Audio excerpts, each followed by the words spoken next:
Hello everyone, welcome to my another mini blog. তো আজ একটা ইনভিটেশন আছে, তার জন্য আমি রেডি হয়ে গিয়েছি। তো দেখো, চুলটাকে আমি উপরে বেঁধে নিয়েছিলাম, যেহেতু ট্রেনে করে যেতে হবে অনেকটা দূর। আর এই শাড়িটা পরেছি, জুয়েলারিগুলো ওখানে গিয়ে পরবো।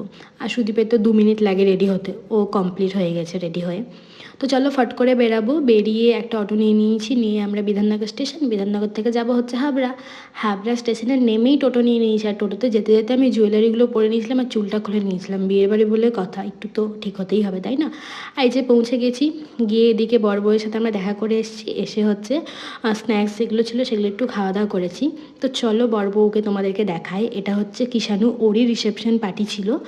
ও হচ্ছে সুদীপের পুরাতন অফিসের কলিগ, মানে ভাইয়ের মতো। ও সুদীপকে একদম মানে দাদার মতন ভালোবাসে, খুব ভালোবাসে।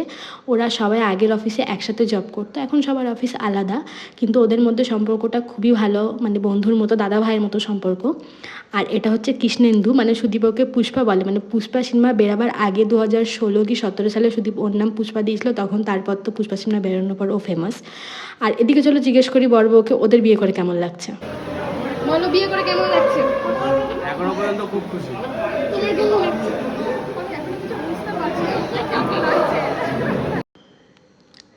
আর তারপরে কিছুক্ষণ সময় কাটানোর পর, সবার সাথে গল্প টল্প করার পর, সবার সাথে দেখা করবার পর আমরা চলে আসলাম খেতে, কারণ যেহেতু আমাদেরকে আবার বাড়ি ফিরতে হবে। আর ট্রেন আছে আমাদের 9:30টার দিকে।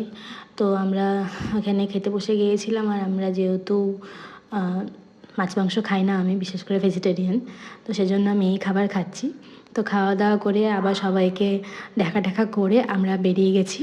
এখন আমরা ট্রেনে। আর এই যে সুদীপ দাঁত দেখাতে দেখাতে বাড়ি ফিরছে। ট্রেন পুরো ফাঁকা ছিল, মানে অনেক রাত হয়ে গেছিলো, তো ওই লাইনে ফাঁকাই থাকে রাতের দিকে ট্রেন। তো এই ছিল আজকের আমার মিনি ব্লগ। তো কেমন লেগেছে তোমরা কমেন্টে জানিও। আর দেখা হচ্ছে নেক্সট ব্লগে। Thank you for watching, by.